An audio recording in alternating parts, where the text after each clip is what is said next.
Con todos, muy buenos días, estudiantes de la Academia APU. Soy el profesor Carlos Giraldo.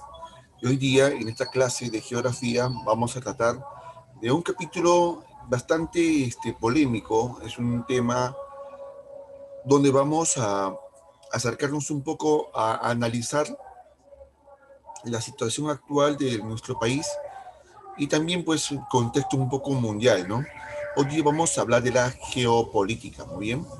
Así como te suena la palabra geopolítica, en realidad es una disciplina que está más ligada a las ciencias de la política, o a la política, mejor dicho, que la geografía, ¿no? Pero ¿por qué lo tratamos? Porque justamente tiene esta disciplina política mucha relación, está muy ligada a los elementos naturales, a los recursos materiales, ambientales, económicos, que tiene el territorio de un país. Muy bien, eso es espacio geográfico. Y esta relación pues ayuda a poder analizar y poder proyectar cómo debería ser enrumbado el desarrollo de un país. Vamos a dar inicio a esto. Primero conociendo algunos términos básicos, ¿no? Unos términos importantes. Por ejemplo, la palabra geo, todos saben que significa tierra. También le podemos relacionar como la Tierra tiene una serie de recursos naturales y humanos que están en el espacio geográfico, esa es la parte geo de la palabra, y política viene a ser pues todo lo que es la doctrina, ¿no? La doctrina que tienen los estados, o sea, son todos aquellos pensamientos, ideales que tiene el Estado para dirigir asuntos públicos. ¿Qué quiere decir para dirigir asuntos públicos?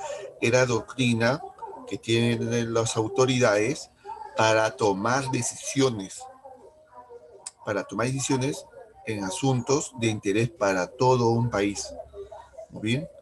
Ahora, que tomen buenas o malas decisiones es otro rollo. La cosa es el hecho que toman decisiones en representación del pueblo, ¿no? De la nación.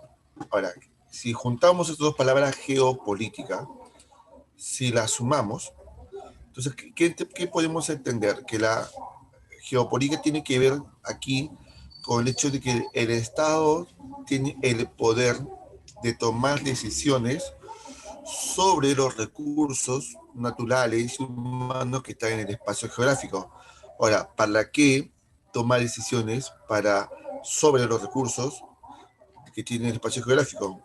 Por una sencilla razón, para dominar, para dominar y controlar un país.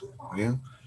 Dominar y controlar un país, y ese dominio tiene relación con el desarrollo y el poder económico, con el desarrollo y poder político, con el desarrollo y poder sobre la sociedad, y eso es la esencia que tiene como espíritu, ¿no?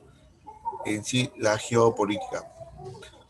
Por esa razón que cuando definimos la geopolítica, lo vamos a relacionar como aquella disciplina que estudia la influencia que tiene los factores geográficos, que ya hablamos un momento, en el desarrollo de la vida y la influencia sobre los estados.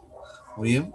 Por eso que a lo largo de la historia, como ustedes saben muy bien, los países, los estados, los imperios, luchaban con otros estados, con otros países, con otros imperios, por obtener, por capturar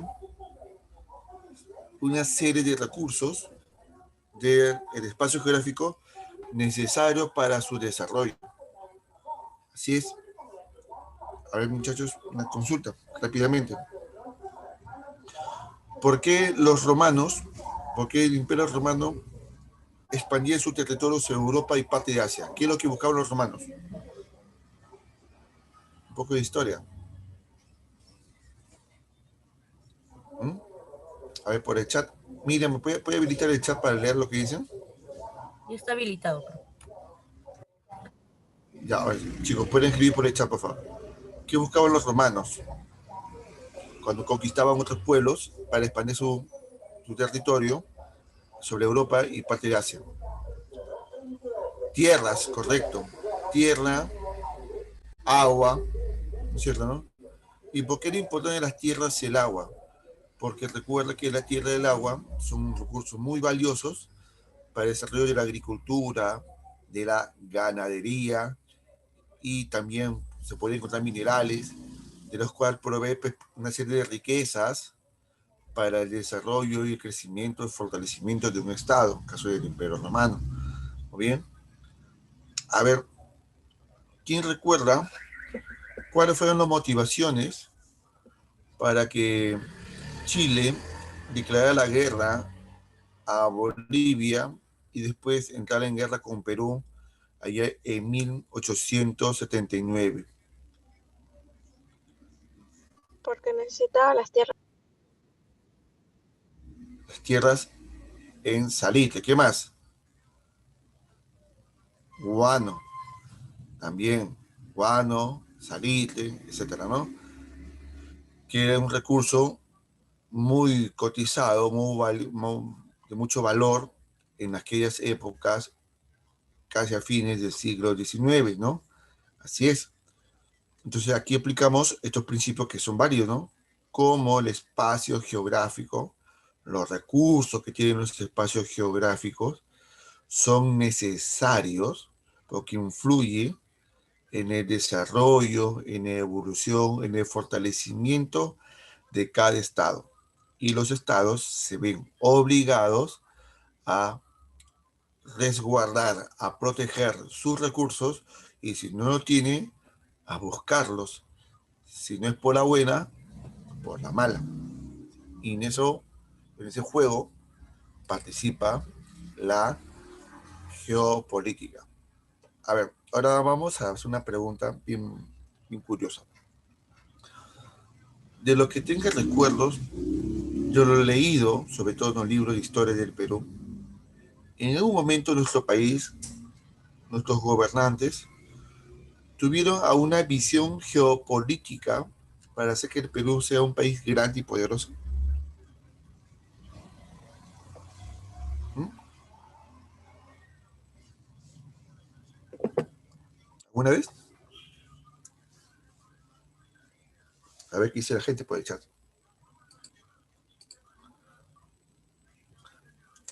Hubo un primer intento, claro, allá por 1836, cuando Perú y Bolivia se fusionaron. ¿Qué pasó? Cuando se fusionó Perú y Bolivia, ¿a qué estado dio origen?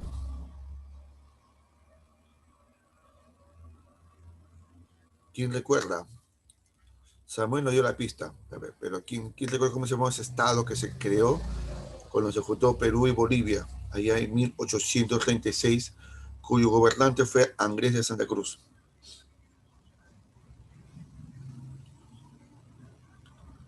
La Confederación Perú-Boliviana, ¿no?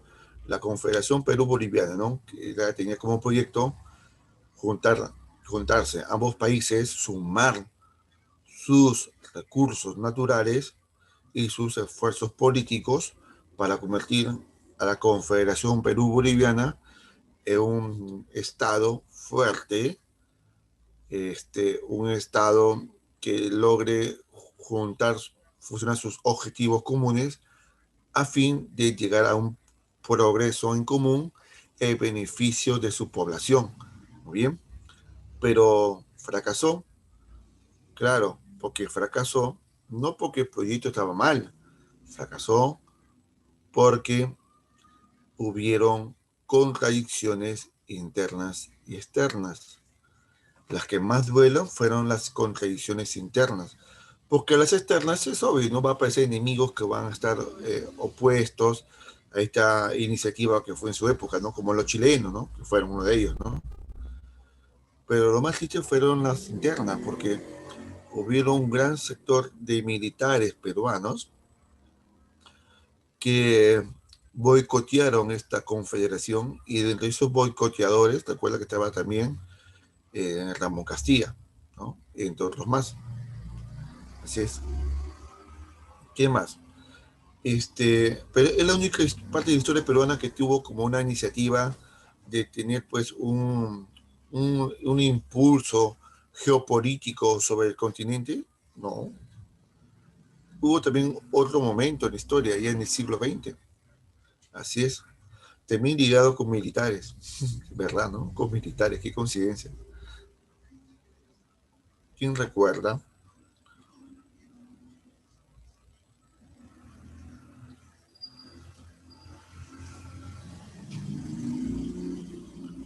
Sí, ya por la década de fines de los 60, comenzaron los 70. A ver, ¿quién recuerda? ¿Durante qué gobierno militar se intentó elevar al Perú a un estatus importante, reivindicando sus recursos naturales para el Perú, y no para el capital extranjero? A ver, ¿quién recuerda? Fue durante el gobierno militar de Juan Velasco Alvarado. ¿Te suena ese nombre, chicos? ¿Sí o no? Juan Velasco Alvarado. ¿A quién le suena? A ver, ¿quién le suena? Diga yo, a mí no. A ver, por el chat. Yo, Reforma Agraria. Ajá, claro. ¿Y Jenny? ¿Qué más? Claro, recuerda qué es lo que hizo ese gobierno. Ese gobierno dio un golpe de Estado a un gobierno democrático, pero el gobierno democrático que estaba siendo muy cuestionado porque estaba siendo muy condescendiente con el capital extranjero. Hablamos del primer gobierno de Fernando Belaúnde, que prácticamente había estado haciendo negociaciones con una empresa petrolera, la IPC, una empresa norteamericana, donde literalmente se estaba regalando o se estaba vendiendo los recursos petroleros a los norteamericanos a un precio muy, muy barato, muy, muy barato, y que se le daba pues toda la autoridad a los gringos para poder venderlo a precio que ellos se le antoje, ¿no? El petróleo nacional. Y había unas cláusulas medio sospechosas sobre esto, de la famosa página 11 del contrato del Estado peruano con la IPC, que esa página 11 desapareció, que al fin y al cabo eso fue como pretexto para que un gobierno militar eh, hiciera un golpe de Estado, y una de sus primeras acciones de este gobierno militar es que el Perú recuperaba sus recursos petroleros en Piura, recuperaba sus recursos petroleros a favor del Estado peruano y los expulsó a los gringos. ¿Muy bien? Y así también fue con la reforma agraria, con la reforma pesquera, entre otras reformas que hizo el gobierno militar. Y también fue un gobierno en que no solamente recuperó recursos naturales para la población, ¿no? En teoría, ¿no? Para la población, sino que también quiso reivindicar la historia del Perú frente a una dura derrota que sufrimos en la Guerra del Pacífico, y era recuperar las provincias de Arica y Tarapacá. Y recuperar Arica y Tarapacá significaba que el Perú tenía que invadir territorio chileno, y estaban a punto de hacerlo porque el gobierno militar de Velasco, durante su gobierno, había adquirido una importante cantidad de armas para la época, de última generación para esa época, para los años 70, o sea, más moderna que podía existirse. El Perú compró de fabricación soviética, de tanques, de municiones, de armamentos, de cañones, etcétera, con la finalidad que con todo ese poderío bélico, con ese poder del Estado, poder invadir Chile y recuperar esas dos provincias. Y nuevamente eh, recupera el honor perdido, ¿no? De la infamia guerra con Chile. El tema es que entre los aciertos y desaciertos del gobierno militar de Velasco, porque también hubieron desaciertos, ¿bien? El señor Velasco se enfermó de una herida de bala una pierna se lesionó, se complicó, los médicos dijeron que tenía diabetes, pasó el tiempo, se puso más enfermo, cosa que murió, ¿no? Pero antes que muriera, vino otro militar, Bermúdez, y le hizo un golpe de Estado, lo relevó de su cargo de presidente Velasco, y Bermúdez congeló las cosas, ¿no? Congeló el tema de las reformas que estaban impulsando el Estado, congeló las pretensiones del Perú que tenía entonces de invadir Chile, prendió todo ese tipo de situaciones y se retrocedió, ¿no? Pero lo que quiso hacer Velasco era justamente de cómo recuperar el honor nacional, haciendo que estos factores geográficos sirvan para los peruanos, aunque, repito, no siempre se hizo de la manera más correcta, ¿no? Y cómo reivindicar el orgullo nacional también, poniendo al Perú en una posición respetable desde el punto de vista político militar en la región. ¿Eh? Entonces fue un intento en algún momento que tuvo el Estado peruano también en el siglo XX de aplicar la geopolítica como un medio de reivindicación nacional. Muy bien. Muy bien, vamos a continuar. Hasta aquí, chicos, ¿alguna pregunta? A ver, chicas y chicos, por aquí, ¿está alguna pregunta al respecto? Bien, avanzamos. Importancia de la geopolítica. ¿Por qué la geopolítica es tan importante para los estados? Ojo, la geopolítica no es obvio solamente para países que son de izquierda, no, no. La geopolítica, por si acaso, surgió de la ultraderecha. ¿Sí? La idea de la geopolítica surgió de tendencias políticas de las ultraderechas muy conservadoras, muy nacionalistas. Muy bien, surgió en Alemania, después fue calando hondo en Alemania, después en Inglaterra, en Estados Unidos. Hoy día hay muchas potencias del mundo, las principales potencias del mundo hoy día tienen su solidez como potencias mundiales porque tienen una base geopolítica dentro de sus objetivos nacionales. ¿Muy bien? Si quieres ser algo importante en el mundo, tiene que tener una base geopolítica, sí o sí, si no, no existes. Bueno, vamos a ver, conocemos aquí lo siguiente. Importancia que tiene la geopolítica. Primero, permite conocer la realidad nacional. La geopolítica permite que nuestros gobernantes tengan conocimiento pleno en qué situación se encuentra nuestro país, en lo social, en lo económico, en lo cultural, hasta en lo deportivo. Conocer profundamente la realidad que tiene el Perú. Voy a hacer una pregunta a ustedes. Hace poco el Congreso de la República aprobó por insistencia una ley que permite a los pensionistas de la ONP, ¿sí? Del Fondo Nacional de Pensiones, ¿no? El Fondo Provisional de Pensiones, de que puedan retirar hasta 4.300 soles, muy bien, pueden retirar como parte de su jubilación adelantada. Muy bien, ok. Eso imagino que se han escuchado por noticias, ¿no? Que el Congreso, ¿no? Sobre todo impulsado por la bancada Telesur, por la bancada también de UPP, por la bancada también de Acuña, impulsaron esta ley, ¿no? Y algunos y otros también de la izquierda.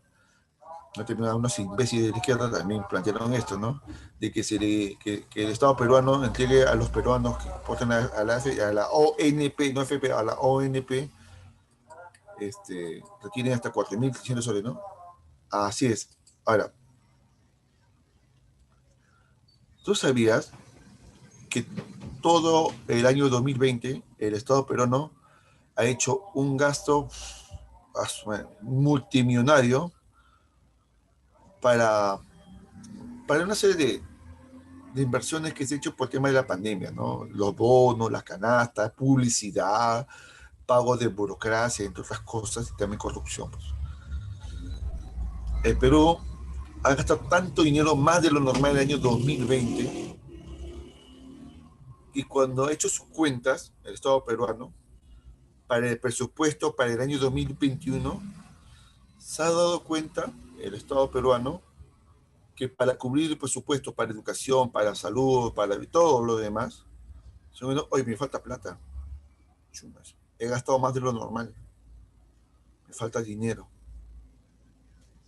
Entonces, al notarse que le falta dinero para el próximo año, para el presupuesto del próximo año, el Estado peruano se ha visto en la necesidad de endeudarse. El Perú se ha endeudado por 100 años, millones y millones de dólares, para cubrir el presupuesto del próximo año. Y se ha endeudado por 100 años. Por 100 años. Así es. Y en ese presupuesto que ya se aprobó para el próximo año, con parte de dinero que se ha prestado, en ninguna parte de ese presupuesto hay un rubro destinado para pagar gente de la ONP. ¿Y quién aprobó ese presupuesto? Ese presupuesto fue aprobado por el Congreso de la República, por el Congreso.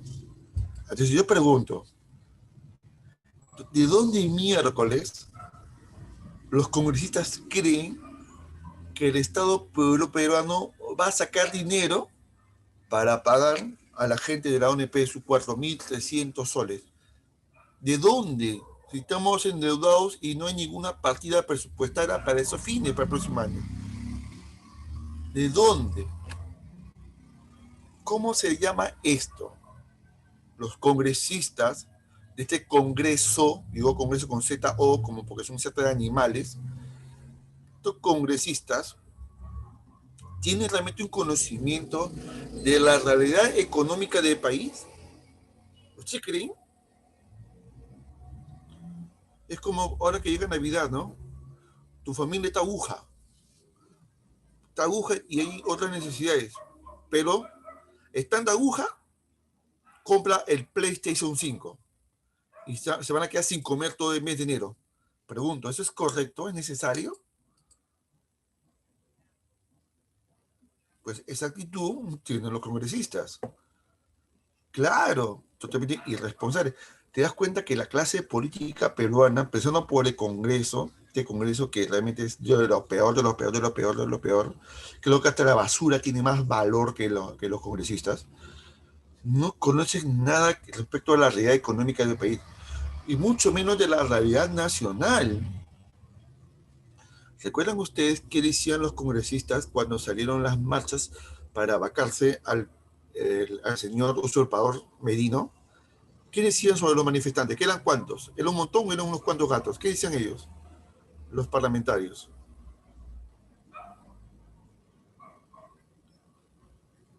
Que eran 3 gatos, que eran poquitos, que no son nada.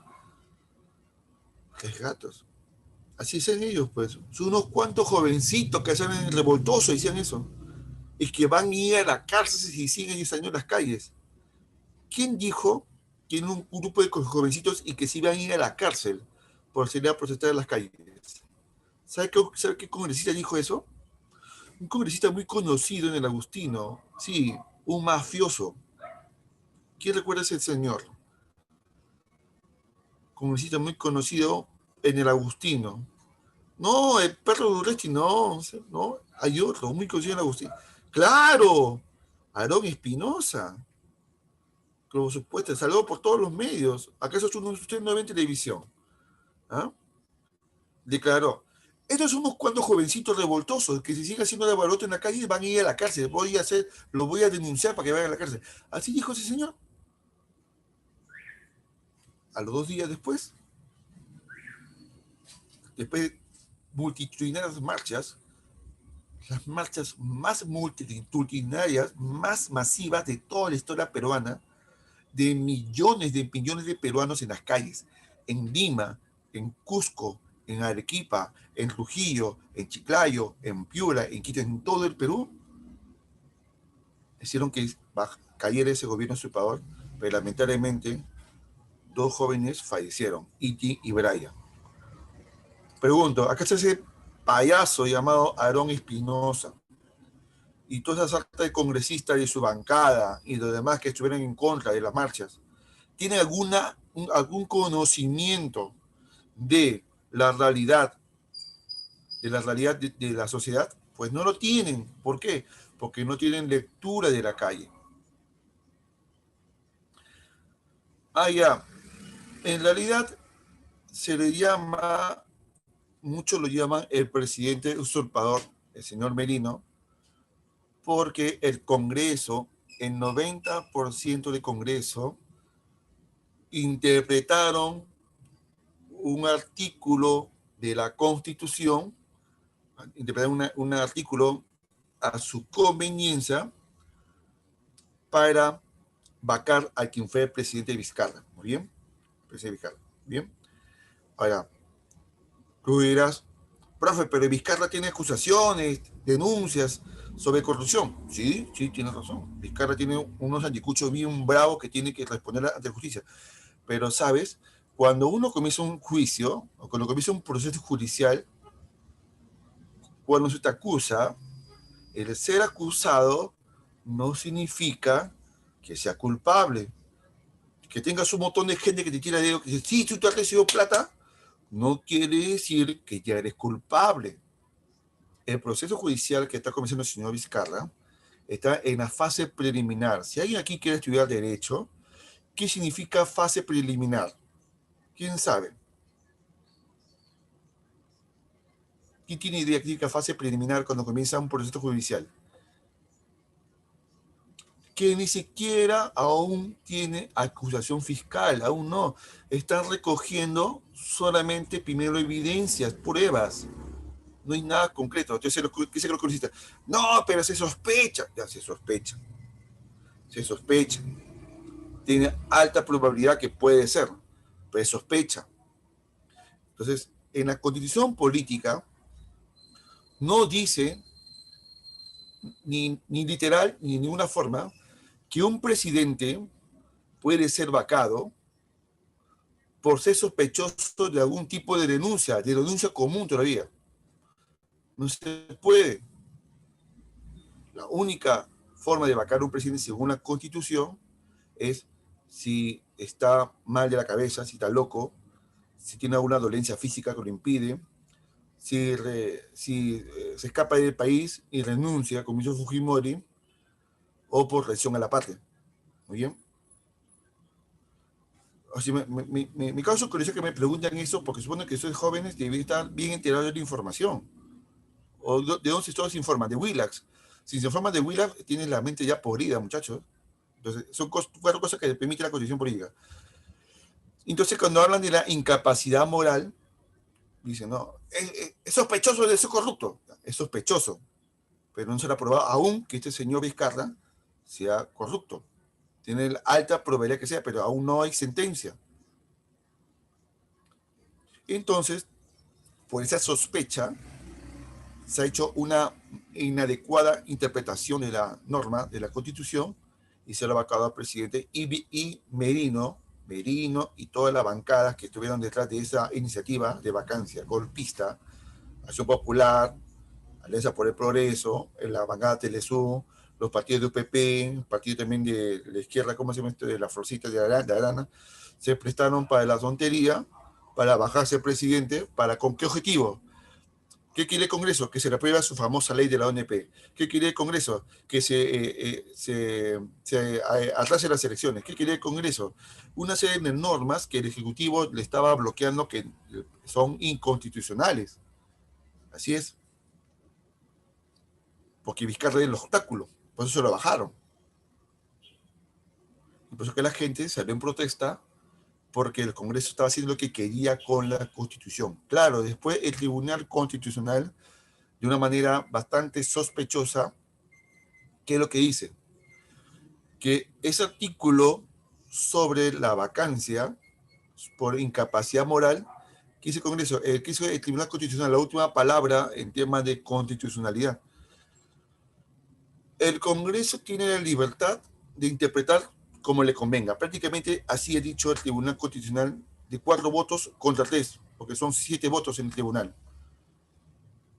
porque los otros 3 votos aquí dijeron, no, se tiene que aclarar qué significa incapacidad moral, porque si no se aclara eso, se sigue dejando el mal precedente de que en un futuro cualquier otro presidente puede ser vacado si el Congreso no le parece, si no le cae bien, busca un pretexto y se lo bajan al presidente. Y esto que genera más inestabilidad política. Y el Tribunal Constitucional, los 4 que votaron para que el Congreso siga interpretando como se dé la gana en la Constitución, pues va a continuar en el futuro escenarios como hemos pasado hace un momento. Si en el futuro un presidente llega y no hay simpatía del Congreso, se lo va a bajar por cualquier pretexto, y eso no es bueno para un país. Inclusive, aquí solamente tiene el Agustino, para un ejemplo. El alcalde del Agustino ha sido sentenciado ya con sentencia por unos actos de corrupción. Y como ya está sentenciado, la ley le dice que tiene que dejar el sillón municipal, pero tiene sentencia. Entonces, aquí es diferente. El señor Salcedo sí se le puede sacar del sillón municipal porque tiene una sentencia. El señor Vizcarra no tiene sentencia, está todavía en etapa preliminar. Y muy pendiente, también quiere meterse ahora de congresista para ganarse la inmunidad parlamentaria para evitar la cárcel. También nosotros pendiente y también Vizcarra, pues, ¿no? Sin vergüenza. Pero es lo que quiero ver, toda la clase política nacional no conoce, o si conoce, pretende desconocer la realidad de un país. Y eso no es una visión geopolítica genuina, porque no existe. Una visión geopolítica genuina permite ver con claridad, los gobernantes pueden ver con claridad en qué situación está el país y tomar las mejores decisiones para el país. Así es. ¿Qué más ha dicho? El señor Merino, el último que ha dicho, que no le parece que se le rinda la memoria a Inti y a Brian. ¿Qué le parece a ustedes esa opinión del señor Merino? ¿No le parece que le hagan tributos y honores a Inti y a Brian, a los 2 jóvenes que murieron en las marchas? Ajá, Alex lo dijo con una palabra todo, gilazo. Sí, pues, ahí están, pues. Son una gente que realmente son de lo peor, de lo peor. Y ahora están asados con Sagasti. ¿Por qué están asados con Sagasti? Porque Sagasti de entrar al gobierno. Mira, Sagasti primero pensaba, está a favor de que se devuelva la ONP a los trabajadores, que si no. Ahora estando en el gobierno Sagasti, se ha dado cuenta de que las cosas no son así de fácil. No se puede regalar la plata del Estado para todos. No se puede, porque no hay plata. Y porque, y porque va contra la ley. Dicho, ¿sabe? No voy a aprobar tu ley. Lo voy a consultar al órgano más alto de la jurisprudencia para que me respalde mi decisión. Los congresistas están asados con Sagasti, están asados. Y no nos debería sorprender si a Sagasti le están buscando cualquier cochinadita para también usar ese artículo de la vacancia, de la incapacidad moral, para justificar también vacarse a Sagasti. No nos sorprenda. Este Congreso es una sarta de delincuentes y de pirañas. Esos son ellos.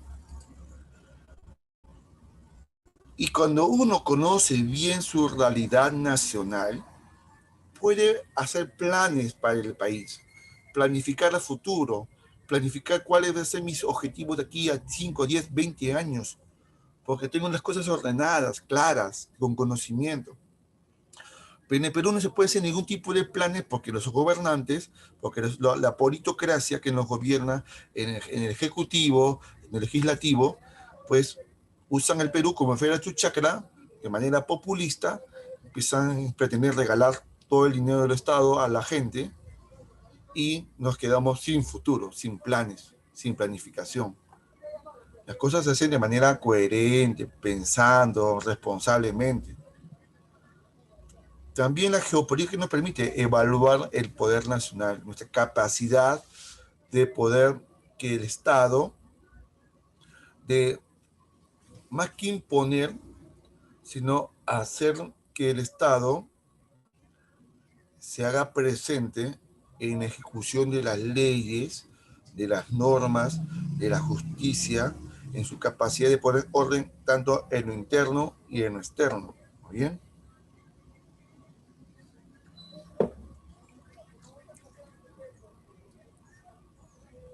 y permite predecir los futuros conflictos internos y externos también. Okay.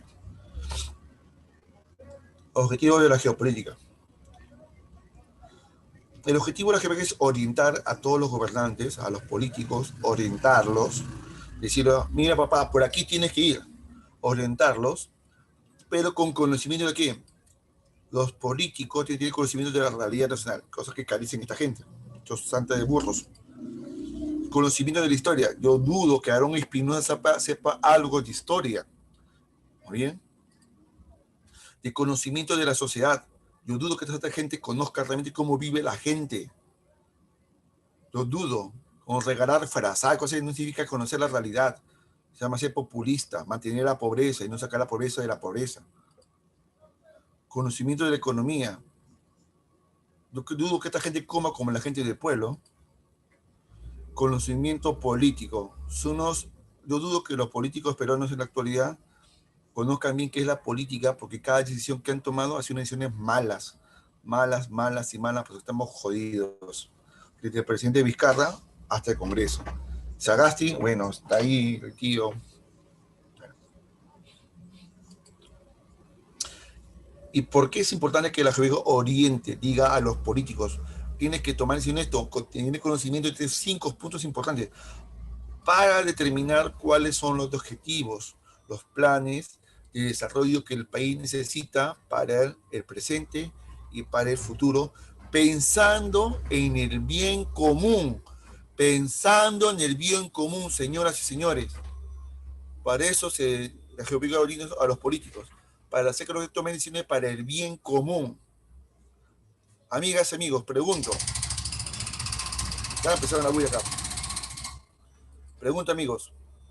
¿Por qué la bancada Telesub, la bancada de Urresti, de Luna, de esos artes de mafiosos, por qué la bancada de Acuña, también esos artes de mafiosos, querían bajarse la SUNEDO? ¿Por qué querían bajarse la SUNEDO, chicos? ¿Por qué? ¿Qué es lo que supervisa la SUNEDO?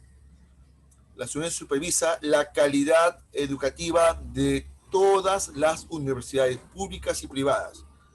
Ahora, ¿por qué estos querían bajarse la SUNEDO? ¿Por qué? Porque querían que sus universidades siguen con la misma calidad que son unas universidades bambas, muy bien, solamente para ganar plata, exactamente, para ganar plata.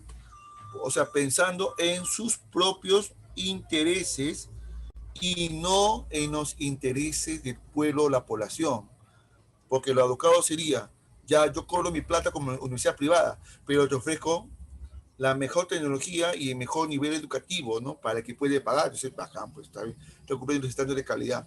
Pero no, el objetivo es lucrar. ¿Alguien recuerda cómo son los locales de la Universidad Telesub? ¿Recuerda esa fachada falsa? Que tiene como 6 pisos, pero solamente tiene 2 pisos nada más. Así, pues esas universidades son bambas, pues. La Bambarén. Así es.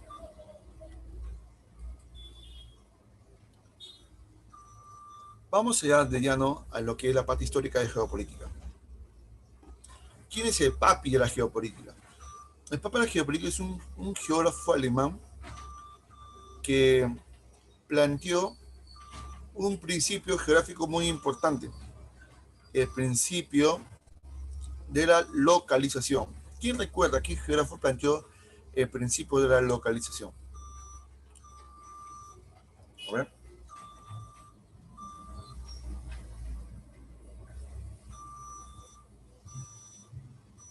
Fue Federico Raxel. Federico Raxel fue ese geógrafo y fue el primero en darse cuenta que la geografía como tal trasciende más allá de solo la descripción geográfica. Entendió que los estados, los países, pueden sacarle provecho a los recursos que tiene su espacio geográfico, que se alimentan del espacio geográfico y que su crecimiento y su desarrollo depende de su espacio geográfico. Por esta razón que Raxel relaciona mucho a los estados como organismos vivientes, ¿no? Como seres vivos, ¿no? Así es. Y esta concepción de que los estados son como organismos porque dependen y se alimentan de los recursos materiales que se encuentran en su territorio. Eso que estableció las leyes de crecimiento de los estados que después voy a explicar. ¿Quién fue el primero en enunciar la palabra geopolítica? El primero fue el sueco Rudolf Hegel, que además fue discípulo de Raxel. Y él en su obra, El Estado como forma de vida, ojo, apunte este detalle, sustentó lo que ahí Raxel había dado la pista, ¿no? El hecho que concebía el Estado como un ser vivo, ¿no? Con la concepción biológica del Estado. ¿Por qué? Porque él está como un ser vivo. A ver, un ser vivo que desde que nace necesita alimentarse. Los estados necesitan alimentarse ¿de qué? De materias primas, del trabajo, de producción, ¿bien? Para enriquecerse. De esta alimentación, de esta producción de riqueza, el Estado crece. Pero si sus recursos son insuficientes para la demanda de su población, va a tener que crecer y va a tener que buscar más recursos que están en territorio de otros países y que le va a obligar a que el Estado pueda hacerse alianzas con esos países para juntar esfuerzos. Eso será por la buena, o si el otro país no quiere ceder nada, entonces uno de ellos hace la guerra al otro y toma por la fuerza los recursos naturales de su espacio geográfico y sigue creciendo.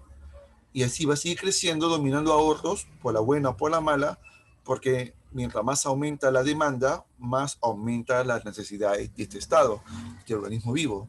Pero llegó un punto que se puede encontrar con otro Estado que sea mucho más fuerte que él. Entonces, ¿qué va a pasar? A no poder someterlo, a ser más débil, este Estado llega un punto que ya no crece más y por sus debilidades externas y también internas, tienden y pueden desaparecer. El ejemplo, todos los imperios que conocemos en la historia universal, desde el Imperio Romano, el Imperio Carolingio, el Tahuantinsuyo y todos ellos, así crecieron como pequeños reinos, se expandieron, hicieron imperios, llegaron a su apogeo, después tuvieron su decadencia y desaparecieron como un ser vivo. Así es. Crece, desarrolla, se impulsa, después envejece y muere, ¿no? Como un ser vivo. Ese es más o menos la, la comparación biológica que hace Hegel a los estados como forma de vida. Hasta aquí, chicos, ¿me estoy dejando entender? A ver, pregunto por el chat. Sí, profe, buenos días. Buenos días, Catita. Entonces sí, gracias. Seguimos. Otro representante de la geopolítica. Vamos a ver aquí. Karl Haushofer. Este pata es bien curioso. Karl Haushofer publicó libros y desarrolló ideas que van a servir más adelante, o sirvió más adelante, como inspiración para desarrollar las ideas geopolíticas de Alemania, sobre todo para Adolfo Hitler, ¿sí? Y es que él desarrolló la idea del espacio vital. ¿Qué es el espacio vital?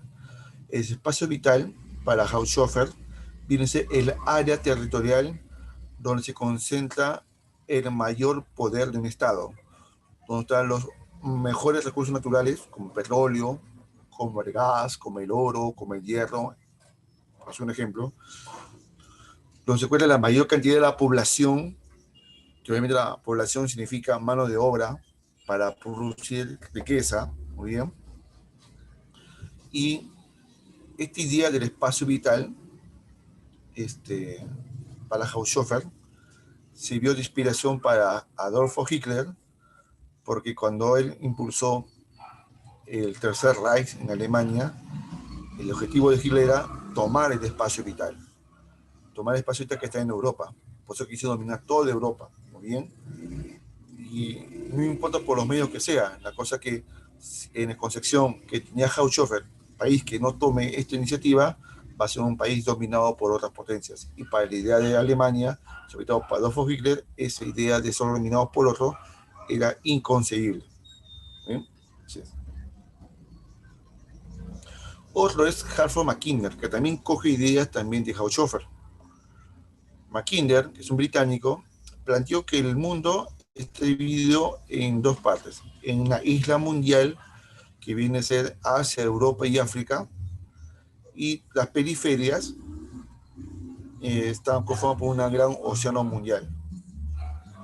Propuso la idea del espacio vital con otro nombre. Lo llamó Herland, muy bien, Herland, o corazón terrestre. Para Haushofer, el espacio vital, o Herland, se encuentra entre Rusia y Alemania. Entre Rusia y Alemania se encuentra el espacio vital. Ahí está. ¿Y qué decía él? Que en su obra El pivote geográfico de la historia, dice, quien domine, y aquí lo voy a establecer acá en estas rayas,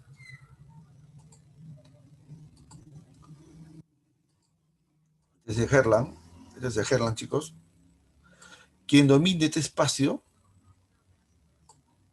domine el mundo. Es lo que planteaba Mackinder. ¿Y qué país quiso dominar esta parte del planeta, chicos? ¿Qué país? Durante la Primera y Segunda Guerra Mundial.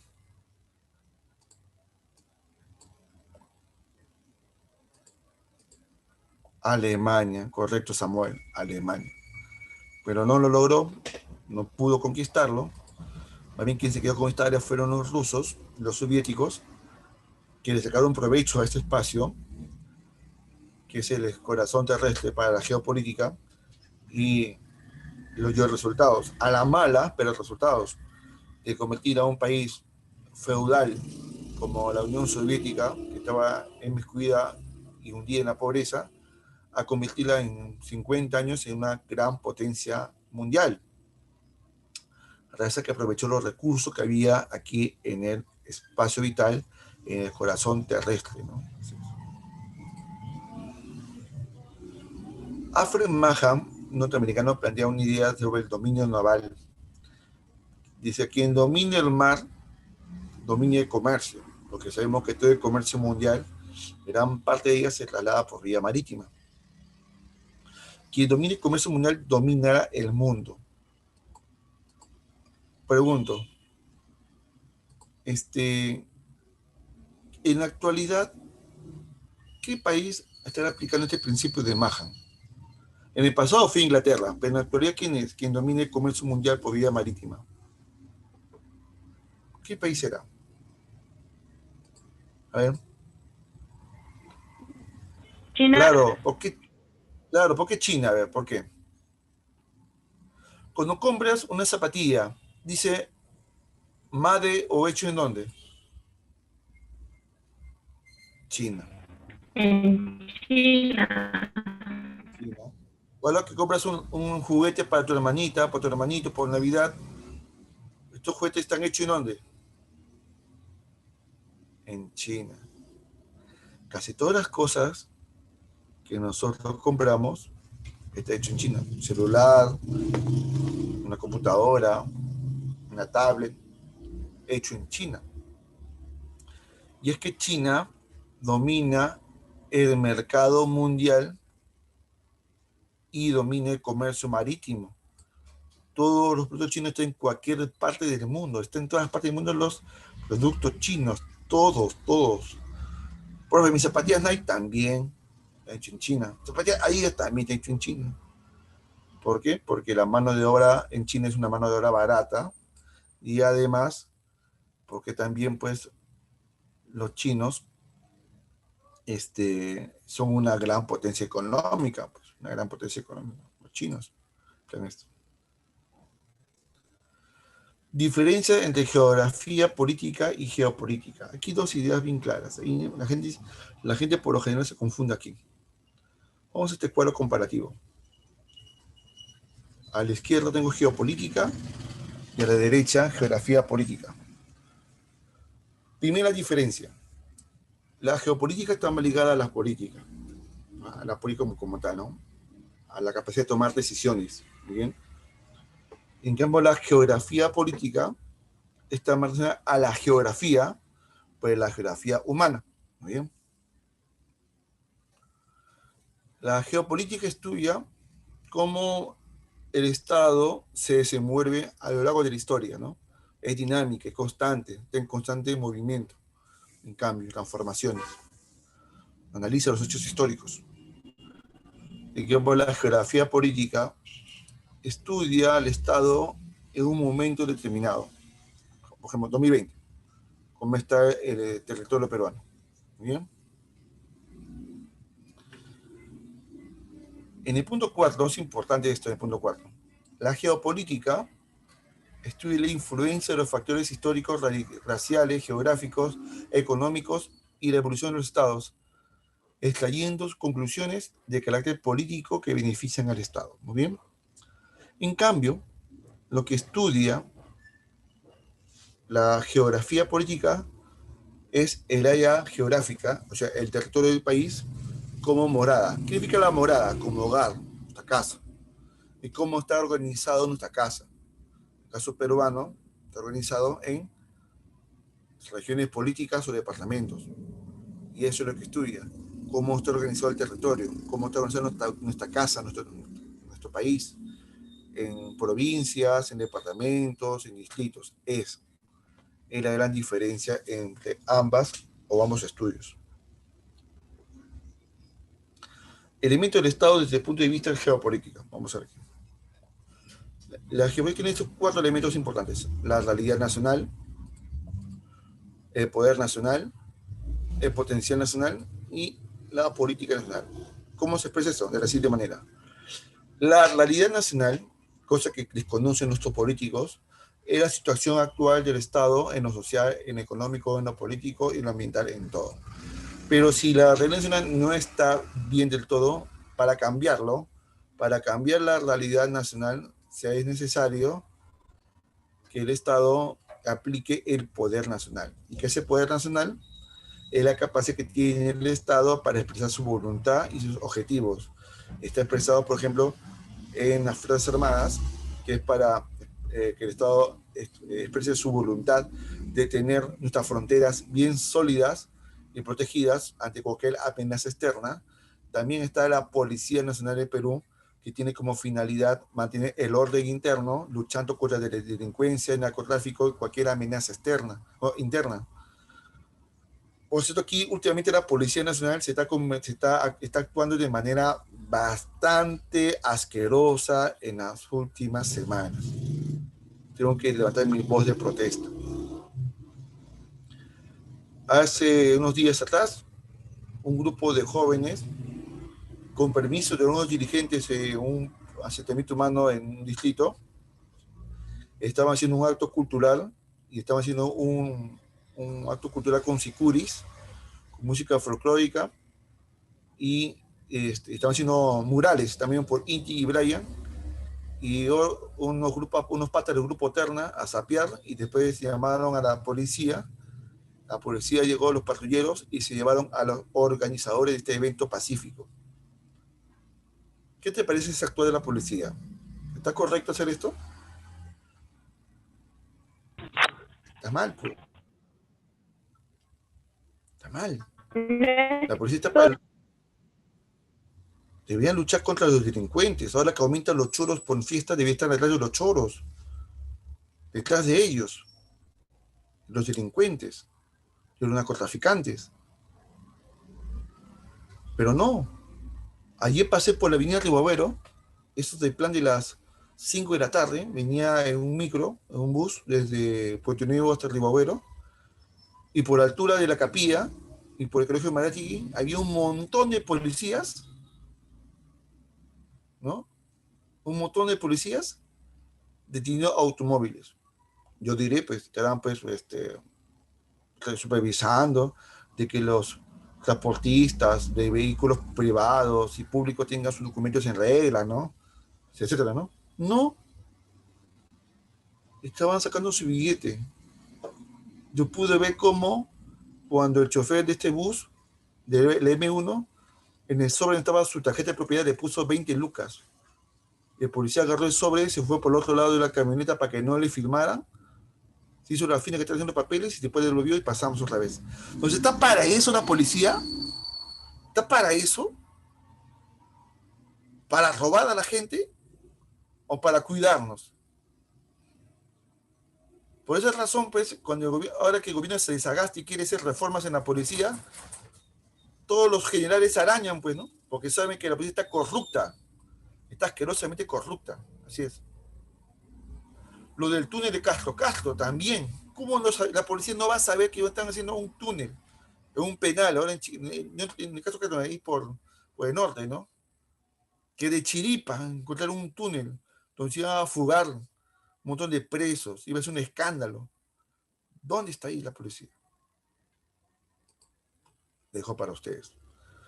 Otra forma también como un poder nacional se expresa la capacidad del Estado de mostrar su voluntad es por medio de los ministerios, que el Estado aplica pues, sus políticas de salud, políticas de educación, proyectos de distintos sectores por medio de las carteras ministeriales, para que se ejecuten a nivel nacional. Ahora, si el poder nacional requiere cambios o requiere fortalecer, aquí entra el potencial nacional. ¿Qué es el potencial nacional? Pues son los recursos de medios, recursos materiales y espirituales que posee el Estado peruano. O sea, nuestra riqueza de la flora, la fauna, los minerales, los suelos, el agua, la población, somos el potencial nacional. Ahora, para que todo esto pueda ir caminando como una maquinita, como un relojito todo perfecto, se debe estar expresada claramente con leyes que favorezcan al bien común, o sea, al bien de todos los peruanos. Y aquí eso se expresa la política nacional, que acá están las leyes, las normas, que lo que tendría como objetivo es buscar, pues, intereses comunes para todos los peruanos con objetivos nacionales, para mejorar y cambiar y transformar la realidad nacional. Así es, chicas y chicos. Así funciona este circuito de los elementos del Estado según la geopolítica. Y si analizamos, como hemos explicado un momento, realmente está fallando casi en todo el Perú. Porque estamos fallando desde que los políticos no tienen un conocimiento real de cómo está la situación actual del país. Que está haciendo un ejercicio inadecuado del poder nacional. Que el potencial nacional se está llevando a los intereses privados y no nacionales. Y que las políticas están siendo interpretadas para intereses privados y no intereses de los demás, no para intereses del pueblo. Ahí sí es, las cosas duras como son.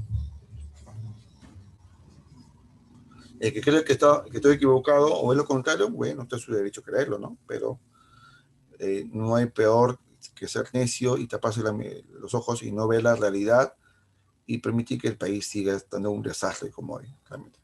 Una desgracia el país. El peor año que recuerdo de mi vida, realmente. El peor año. Yo he vivido en épocas de terrorismo, chicos. Yo he vivido en épocas de terrorismo, de bombazo y todo. Fueron años muy duros. Pero este año es realmente, pero terrible. La pandemia, la crisis política, la corrupción, la gente misma que apoya a los corruptos. Oye, me parece increíble que haya gente que apoya a los corruptos. Es increíble. Realmente sí. Mucho por desconocimiento. Cuando hay gente que apoya, por ejemplo, a este mafioso Aarón Espinosa por desconocimiento, y hay gente que conociéndolo sigue apoyando a estos mafiosos porque ven, me va a darme trabajo.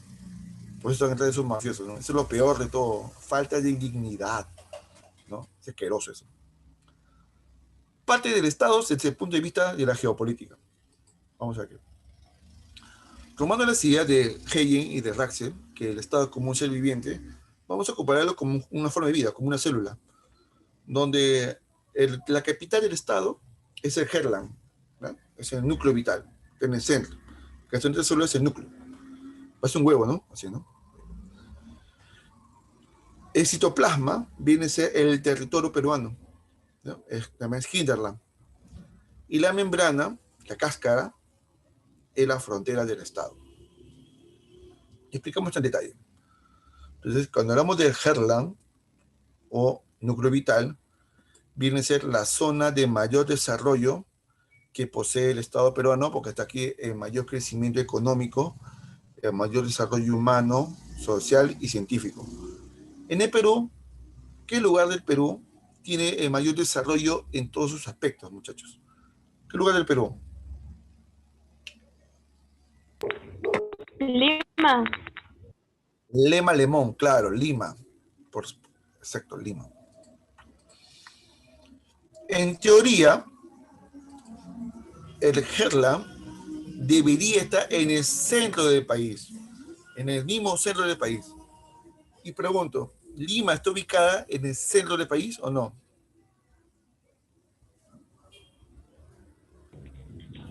No, Cusco sería. No, tampoco es Cusco, pero tampoco está en el centro del país. El centro del país sería pues, Jauja, Huancayo, ¿no? Sus lugares del país, ¿no? ¿Y por qué debería estar en el centro del país de Herla? ¿Por qué? Para que el desarrollo que emite, irradia Herla, el desarrollo llegue a todos los rincones del territorio de forma homogénea. Pero si el Herla está ubicado en un costado, en un solo lado del territorio, pues va a haber lugares de nuestro país más alejados en que ese desarrollo no va a llegar. Así que, bueno, en el caso peruano, Lima está pegado al lado occidental, a la orilla del Océano Pacífico, ¿no? No está en el corazón del Perú, no está. No está por una cuestión, pues, que los españoles hicieron por un tema comercial, ¿no? Para la salida de mercancías, con la comunicación con España, ¿no? Porque la capital originaria de Perú iba a ser Jauja, ¿no? Pero al final no, se cambió por cuestiones marítimas. El hinterland. ¿Qué es el hinterland? El hinterland es el citoplasma, ¿no? De esa célula, ¿no? Es el cuerpo, el territorio nacional. Es importante, ¿por qué? Porque el territorio nacional tiene los recursos que alimentan a la gerla, que alimentan al Estado. Aquí está desarrollándose la agricultura, la ganadería, la minería, todos los recursos naturales que alimentan al país. Por eso es importante, alimentan, sostienen al país. Y el hinterland tiende a estar siempre en cambios, no es estáticos. ¿Por qué? Porque cambia, según Rudolf Hayek, en 3 secciones, por amalgamación. Quiere decir, cuando un Estado se une con otro, se une cuando tienen mismas inquietudes o mismos intereses, como tú en su momento Perú y Bolivia. Entonces ahí crece el hinterland, crece el territorio. Por colonización, cuando el Estado crece, cuando el presidente de un Estado puede tener mayor superioridad sobre otros países, ¿no? Los coloniza, los domina, pues, ¿no? Como las colonias que tenían España sobre América, Francia, Inglaterra también sobre otras partes del mundo, claro, exactamente. Por colonización o por conquista, ¿no? Ya sea cuando el Estado, por las malas, usando la fuerza, somete a otro pueblo, otro país más débil para obtener sus recursos. Así es. Como los alemanes en la Segunda Guerra Mundial, correcto. O como los chilenos también, ¿no? En su momento también. ¿Qué son las comunicaciones? Son todos los vías de comunicación terrestres, fluviales, marítimos, aéreos, que permite integrar al todo el territorio con el hinterland y con el herland. Integrar todo el territorio. Mientras más integrado está el territorio, más integrado está el Estado, el desarrollo más pleno, el desarrollo del país es más homogéneo, es mejor. Cuando carecen de vías o medios de comunicación, hay lugares del país que están olvidados y la pobreza y el subdesarrollo se agudiza. Las fronteras es la parte más vulnerable de un Estado. ¿Por qué la parte más vulnerable? Porque está sujeta a que siempre estén sometidas a que pueden ser dominadas o que pueden ser invadidas por un país invasor. Por esa es la razón, para evitar que las fronteras sean vulnerables, el Estado tiene que promover políticas para incrementar el desarrollo en las fronteras, mejores escuelas, hospitales, políticas económicas y sociales a favor de la población que vive en la frontera, etcétera. Pero en el Perú, pues, las fronteras están descuidadas. Si vamos a la frontera que está entre Loreto y Ucayali, pues las fronteras están descuidadas. La gente que está en Loreto, Cayeres, prefiere mandar a sus hijos a los colegios que tienen en Brasil, que tienen mejor nivel de desarrollo, tienen mejor nivel en comparación de las escuelas que están en el Perú. Así es. Y en quizás los únicos lugares de frontera de Perú que están, digamos, mejor protegidas, es Tacna, Tumbes, ¿no? Bolivia, un poco por ahí, ¿no? Donde ahí sí hay más presencia de desarrollo económico en las fronteras. Surinam, como país de Sudamérica, sino que tiene el mapa que he conseguido, pues no sé por qué lo pusieron en negro. Así está. ¿Será porque Surinam no es un país que hable castellano, ¿no? O una lengua latina, ¿no? Porque los de Surinam hablan sobre todo neerlandés. Quizás por eso no se le considera más, se conoce como caribeño, algunos lo llaman así. ¿Qué es el Highland? El Highland, como ven aquí en la imagen, es los puntos más altos que tiene el territorio nacional. En el caso del Perú, la parte más alta del territorio peruano es la cordillera de los Andes. ¿Y por qué es importante el Highland? Es muy importante porque estos lugares son puntos estratégicos para poner, pues, poner ahí instalaciones militares para defensa contraaérea, para defensa antiaérea, mejor dicho. Bien, si hubiera un país invasor que viene con sus ataques por aviones o no envía un misil con, con una arma letal, entonces las baterías antiaéreas podían alcanzar ese tipo de amenazas antes que llegue a tierra. Y también son lugares que permiten mucho lo que es el estudio de la astronomía. Por eso que los observatorios astronómicos deberían estar ubicados en la parte de los Andes. Un ejemplo. Esta fotografía es una fotografía tomada en la meseta de Marcahuasi, Lima. Marcahuasi, Lima está a más de 4.800 metros sobre el nivel del mar. ¿Y cómo se ve el cielo a simple vista nomás aquí en Marcahuasi, en la noche? ¿Cómo se ve el cielo? Dígame usted, ¿cómo lo ves? ¿Se necesita mucha dificultad para ver las estrellas? ¿Puedes estar aquí y ver las estrellas o la ves con claridad a todas las estrellas y el universo?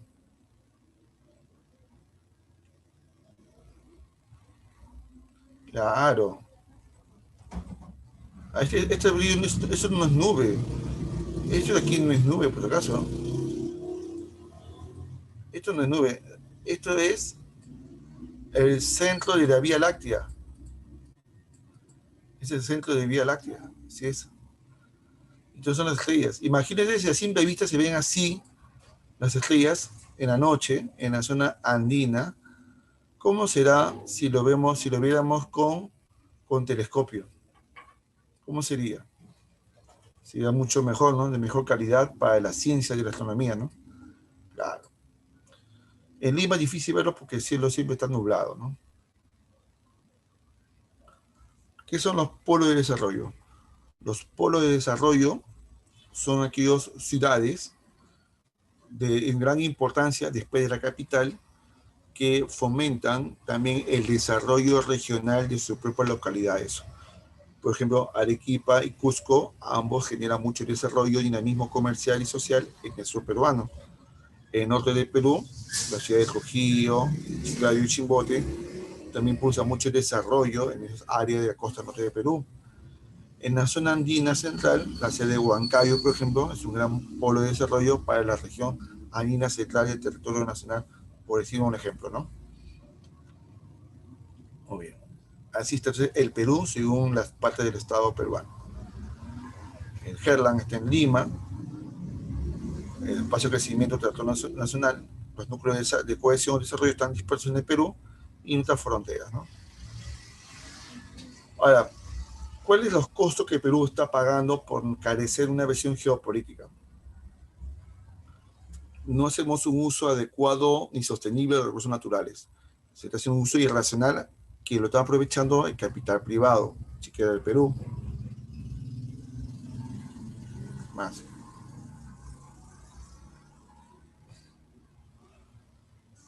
En lo político hay una gran inestabilidad porque siempre en el Perú ha habido una serie de cambios de normas y leyes en cada cierto tiempo, ¿no?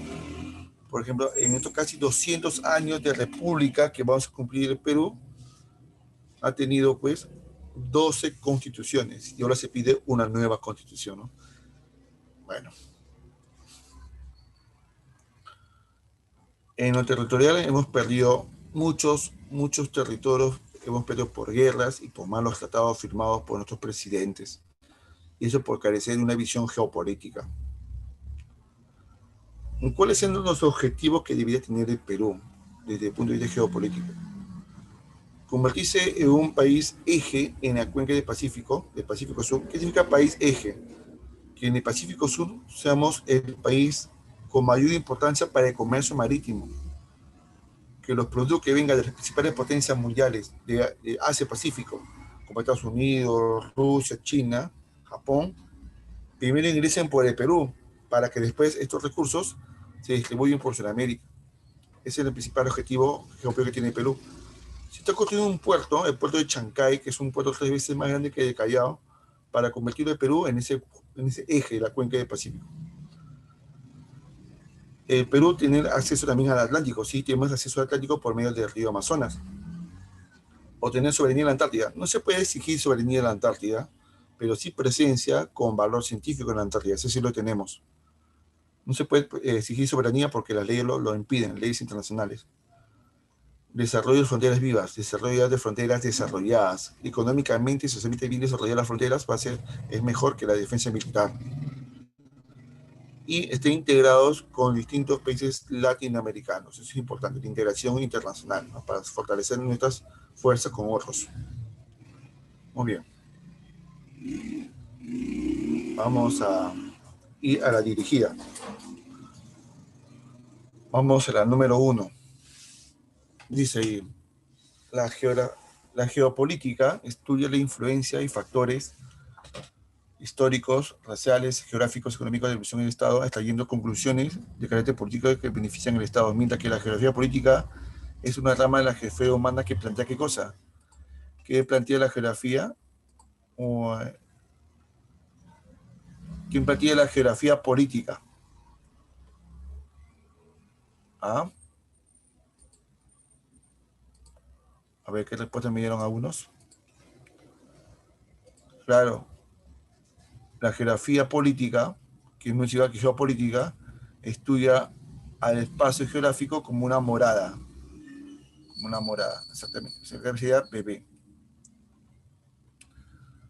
Morada que sí como nuestro hogar, ¿no? En su obra del Estado como organismo viviente plantea por primera vez la palabra geopolítica. ¿Quién fue? Dos dedos. No. Quien plantea la palabra geopolítica por primera vez fue el discípulo de Raxel. ¿Quién es el discípulo de Raxel? Hegel. Justificó y desarrolló las pretensiones geopolíticas de Alemania en el espacio vital. Ajá, aquí habló por primera vez del espacio vital y justificó las pretensiones de Alemania. Inspiró a Hitler. ¿Quién fue ese señor? Mackinder, Jardín, Hegel o Haushofer.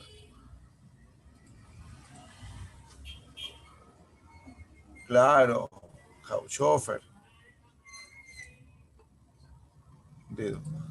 Por si acaso, el material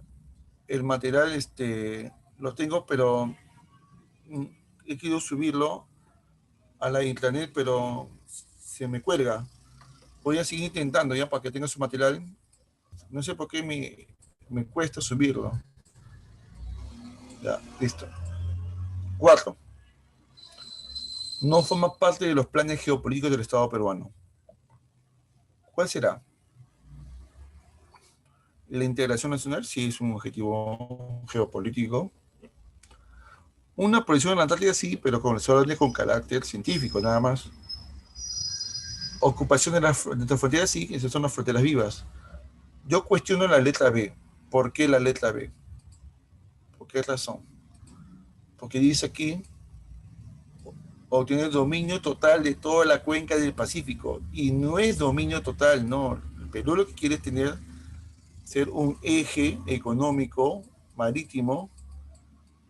¿En dónde? En el Pacífico Sur, porque ahí estamos ubicados y no en toda la cuenca del Pacífico.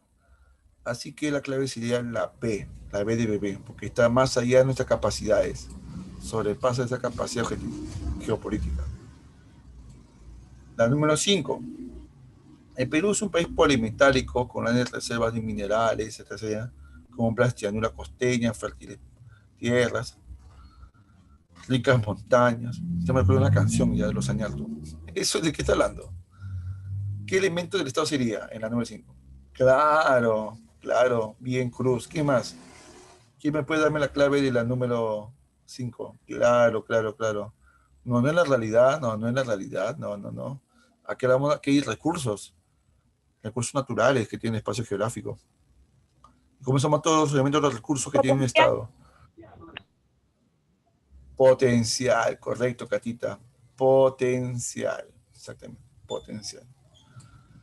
La 5, Anita. Anita la huerfanita. Tomando la teoría de Herland, o áreas ejes del inglés Mackinder, que facilita el dominio de un área geográfica, en nuestro caso el eje debe ubicarse donde. ¿Dónde debería ubicarse? Sí, ¿dónde debe ubicarse? No dice dónde está ahorita, dice dónde debería estar. Debe estar en el centro del territorio peruano. Debería estar ahí. ¿Cuál sería la clave? En Cusco no. Cusco no. El Cusco no está en el centro del país. No. Cusco no está en el centro del país. En Junín, claro. Junín, correcto. Junín. Ahí está. El hinterland define como que, ¿recuerda que es el hinterland? ¿Recuerdas? Es el territorio de un país, ¿no? Es el territorio de un país, ¿no? Es el espacio que está que en constante crecimiento o también de crecimiento, ¿no? Cuando somos invadidos, cuando perdemos tratados limítrofes, perdemos territorios. La 8, la geopolítica fue utilizada para entender qué cosa. ¿Qué nos permite la geopolítica? ¿Qué nos permite conocer, entender? Nosotros sí no entendemos, pero los políticos no lo entienden. La influencia del medio ambiente en la política del Estado, claro. La BBB, por supuesto, beso. Vamos a las últimas preguntas. ¿Qué es el Estado para la geopolítica? A ver, pregunta sencilla, pero es la esencia del tema de hoy. ¿Qué es el Estado para la geopolítica? Un organismo dinámico que nace, crece y muere, claro. Ah, 9 bebés, ya ve. claro, 9 bebés. Y te emocionaste, Catita. Y 10. ¿Cuáles son los elementos que dan existencia al Estado? ¿Cuáles son los elementos que dan existencia al Estado? El Ve. territorio. Esos elementos. El territorio eso son parte del Estado. ¿Recuerda que el elemento del Estado cuál era? Era la R, la P y la P. Sí, sí, sí, sí. Chipi. RPPP. RPP. Claridad, potencial y poder. Chippy. Ahí está. Correcto. Listo, amigos. De esta manera damos por concluida la clase el día de hoy. Poco polémica, poco picante, sí, vamos a un poco de política de la actualidad, pero es que el curso de geopolítica, porque este era un curso, cuando estaba en el colegio, en la secundaria, todo el quinto de secundaria era geopolítica.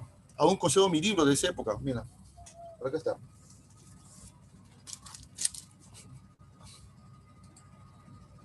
Mira, acá está mi libro. todo el quinto de secundaria era geopolítica, en mis tiempos, cuando estuve en el colegio, en el quinto de secundaria. Y este curso era bien bacán, junto con filosofía, porque los profesores nos hacían abrir los ojos, porque como íbamos a acabar el colegio y íbamos a ingresar ya a la sociedad prácticamente, ya a chambear y qué sé yo, a buscar una carrera profesional, los profes nos abrían los ojos de cómo estaba el país. ¿Para qué?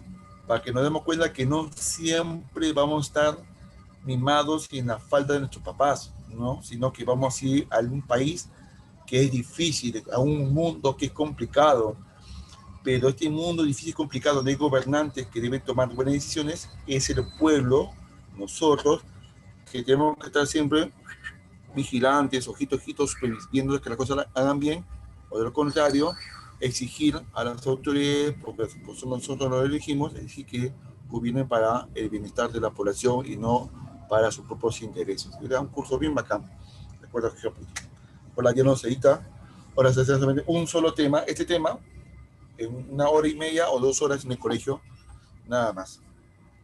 Ya no como curso de todo el año. Un montón de temas que bacanes, pero ya fue. Entonces nos vemos, amigos, la próxima semana.